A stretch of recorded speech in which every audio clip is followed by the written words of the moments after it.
15 Januari 1974, mahasiswa turun ke jalan. Mereka menggugat kebijakan rezim Soeharto yang terlalu mengedepankan pertumbuhan ekonomi, sementara pemerataan dan keadilan sosial diabaikan. Saudara-saudara sebangsa dan tanah air, hari ini kita berdiri di sini bukan hanya untuk sekedar bersuara, tetapi untuk memperjuangkan perubahan yang hakiki. Kita hadir untuk membawa harapan rakyat, menuntut keadilan, dan menyuarakan kegelisahan yang selama ini terpendam.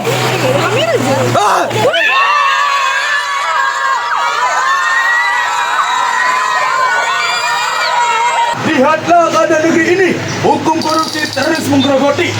Hukum tumpul ke atas, tapi kecil semakin terpinggirkan. Di mana keadilan yang seharusnya menjadi hak setiap warga negara.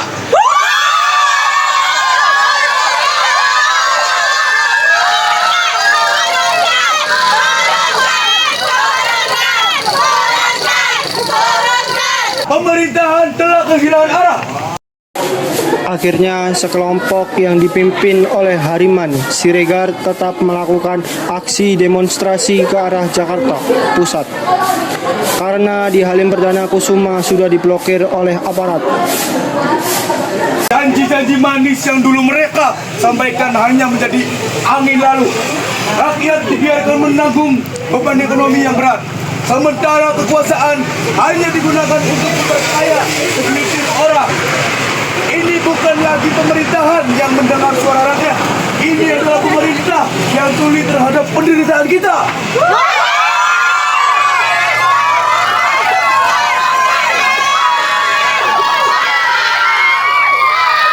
Aksi demonstrasi bertuntut kerusuhan.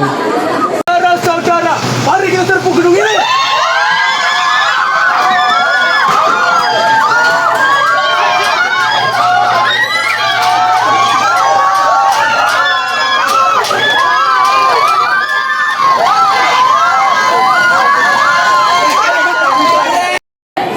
Mendengar berita tersebut, Presiden Soeharto memerintahkan Ali Sadikin untuk memperingatkan Hariman Siregar.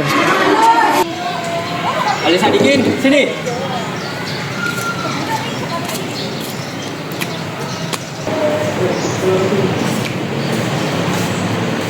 Peringatkan Hariman Siregar bahwa saya demonstrasi di Jalan Kusuma. Siapa?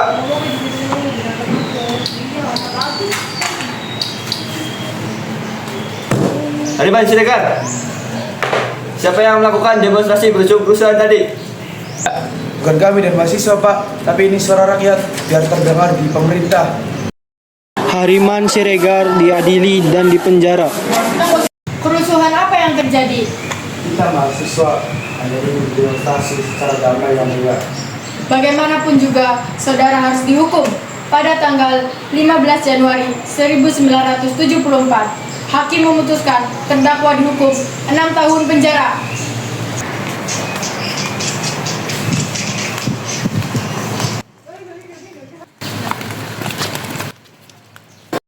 Pada saat masa perubahan Orde Baru ke masa reformasi di tahun 1998, terjadi demo yang menyuruh Soeharto mundur dari jabatannya sebagai presiden.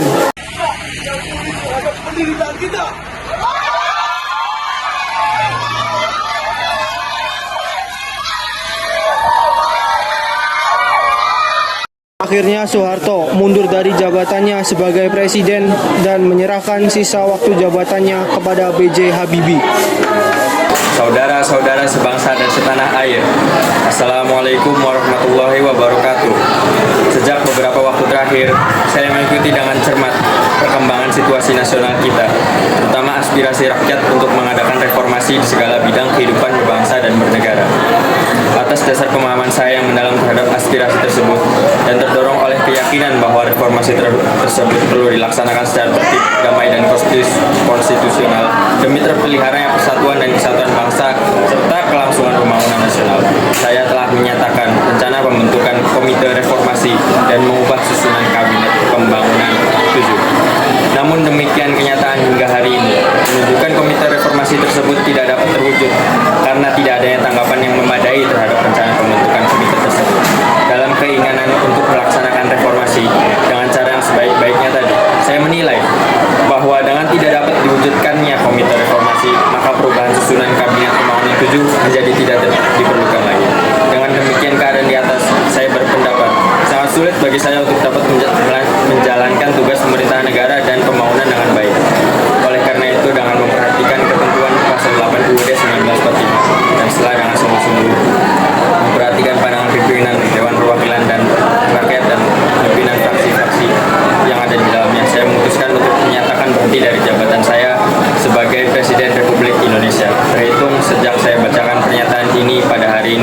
Kamis 21 Mei 1998. Setelah menyerahkan kekuasaan, B.J. Habibie diangkat menjadi Presiden Republik Indonesia pada tanggal 21 Mei 1998. Demi Allah, saya bersumpah akan memenuhi kewajiban Presiden Republik Indonesia, Wakil Presiden Republik Indonesia dengan sebaik-baiknya dan seadil-adilnya, memegang teguh Undang-Undang Dasar dan menjalankan segala undang-undang dan peraturannya dengan seluruhnya, serta berbakti kepada nusa dan bangsa.